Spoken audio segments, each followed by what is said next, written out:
Hi, my name is Dr. Steve Verrill. This video is going to discuss annotated bibliographies, and the context is for doctoral students writing a dissertation. Though if you're doing coursework where you're thinking about this stuff, this video could apply there. And the information on here would apply later when you become a doctor and you start writing scholarship. You might still use these tools that we discuss here. When you sit down to write a dissertation, that's the backdrop that I'll use as the context here. You have to think about what is your topic. And the topic is broad that fits within the specialization of your doctoral journey. So I'm a criminologist, a scientific study of crime, criminal behavior, institutional responses. So crime is when you're looking at the aggregate behavior. And a topic that I might look at is social disorganization theory, a theory that seeks an explanation for that. Criminal behavior is individual level behavior and crime, and social learning theory might be a topic that I would look at. Institutional responses, there's a lot of different ways we could go with that, but criminal justice is the thing that I tend to specialize in. And then law enforcement, police behavior, let's say, could be a topical area. That doesn't tell us anything about a research problem, and it's not the same thing as a dissertation topic necessarily. That's the topic that is your broad topic. Your dissertation topic will kind of narrow down and is sometimes used as a synonym for research problem. It might be confusing, but you have to start broader than that. And one thing a doctor needs to know is they have to be an expert in the body of science on the various topics within their discipline. And being an expert on that knows what the primary literature is historically over time. We can call them seminal articles. And we also know what the current literature is, what is the current belief. And people, if they're not talking about a topic in the body of science presently, there's probably a reason for that, and it's probably not something that you're going to be looking at. So you have to be able to do that for each of your topics. And the way that you do that is read journal articles. Now, the strategy, it's kind of boring, and a lot of people don't like to do it. But the strategy is that you find key journals, the publications that are key to the discipline that you're becoming a doctor in, and you read everything that they publish. So what you do is what I used to do in grad school and continued quite a bit when I was junior faculty, and it pretty much stopped when I became department head, associate professor. And although the system is still kind of the same, but I wasn't as rigorous as doing it as I was going to describe here. But what you do is you plan a half an hour each day, and that's what you do.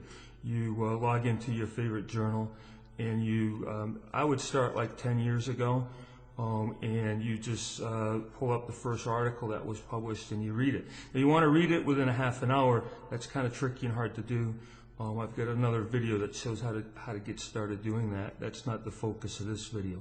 The focus of this video is the annotated bibliography. Now in the dissertation, you're required in some instances to write annotated bibliographies for various parts of that, like the concept paper as an example. But an annotated bibliography is something that you should do on your own. I used to do it for every article that I read. And this is how you do it. You read an article, and if you're doing the half an hour plan, the first 20 minutes or so is kind of reading the article and marking it up. I print it out, make notes with a pencil. And then the last 10 minutes, I write the reference in APA style, and then I write an annotated bibliography. And there's two types of annotated bibliographies, a one paragraph or a two paragraph. The concept paper uses a one paragraph, which in the instance of a two paragraph annotated bibliography would be the second paragraph. So it's called an annotation. So you're annotating your reference. And what I do when I'm doing it on my own is a two paragraph. The first one I put the abstract or the information from the introduction. So it's the author's words of what the author thinks that they accomplished in the paper. And then the second paragraph, which is the one that you do for a concept paper, you're trying to write about what that article was. And what the key things that you need to do and explain is what was the research problem, what were the research questions, what was the methodology, research methods, and what was the research design, what was the sample, and what was the analytic technique. You might mention the variables, and then you need to report the findings. And oftentimes when you do a two-paragraph one like I do, the first one reports that from the author's position. Then the second one I offer a conclusion of how that article fits into other articles and whether the author accomplished that. You know, we've got a body of science has no literature. We call that no literature on the extreme. And on the other extreme, we could have settled science, you know, something that no longer needs any investigation because that's how the world works. The example from a different discipline would be the boiling point of water. We know what that is, that's settled science. People aren't researching that anymore. The three things that are in between, in my mind, is if there's a little research and it's kind of suggesting that you go in one direction with an answer, then it would be suggestive. If there's a little research in it, some of it looks one way and the other looks the other way, that would be mixed. And then if the body of science has grown quite a bit and there's a lot of articles and it's starting to look that the world works a certain way on that point, it is not settled science, but it's probably persuasive.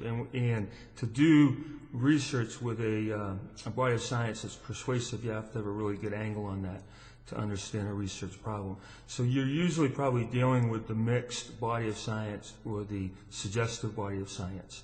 And so when you're doing an annotated bibliography, what I do is after I lay out what the study did is I kind of reflect on how that fits in there.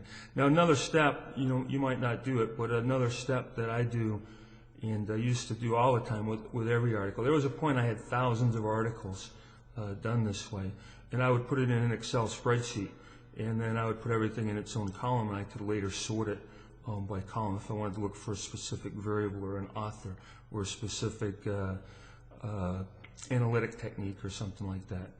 But so with your annotated bibliography, you want to do the one paragraph, you want to explain the details of the study so that you can know what that study was trying to accomplish and how they had tried to accomplish it. And that would be called, if we were writing that, you know, a whole bunch of them one after another, it would be an article by article explication. And it would be just that one article, and here's what they were trying to study, and here's what they found. Another article, here's what they were studying, here's what they found. You put that in alphabetical order when you're doing your annotated bibliography. What I do and did with articles, if I did that with every article that I read, you're going to read journal articles that don't interest you, that it's not your topic of substantive interest. It's not what you research. But it does fit within your discipline, so you have to know it. And so I would create multiple annotated bibliographies of different topics. You know, I've got them on police use force, capital punishment, the exclusionary rule, and things like that. It's just a different title. I had dozens of them as well. My social learning theory annotated bibliography had like 400 or 500 articles in it. So what you do is that's what you need to do, is you need to write that on a regular basis. So when you think about the concept paper, if your dissertation idea starts with a body of science, knowing what researchers did or are now doing on your topic, and then reading the articles, and then writing the annotated bibliography entry, when you do the early stages, you know, the pre-proposal stages, you should have that information already done. It's not a matter where you start with, you know, the research problem or the problem that interests you, then you write that, then you write your literature review, then you write your method part, and then you go write the annotated bibliography. That's backwards. So it is it's not complicated, it's a time-consuming task. It just takes effort and time.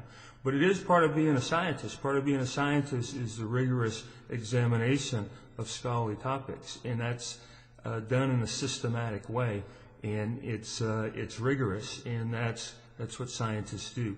I did that for almost 10 years with every article that I read. I no longer research in that way.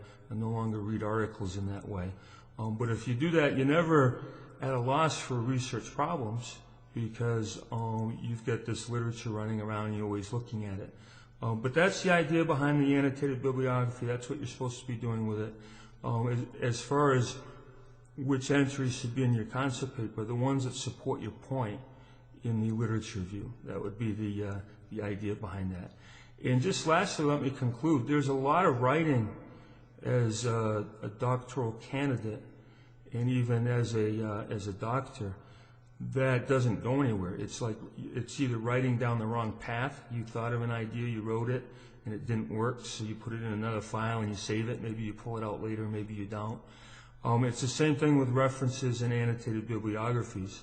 I've got thousands of annotated bibliography entries.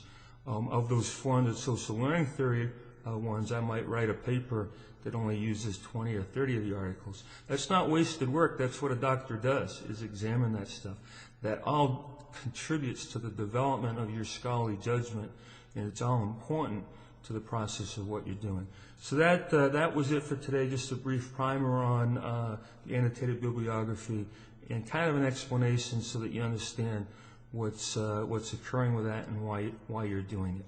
Thanks.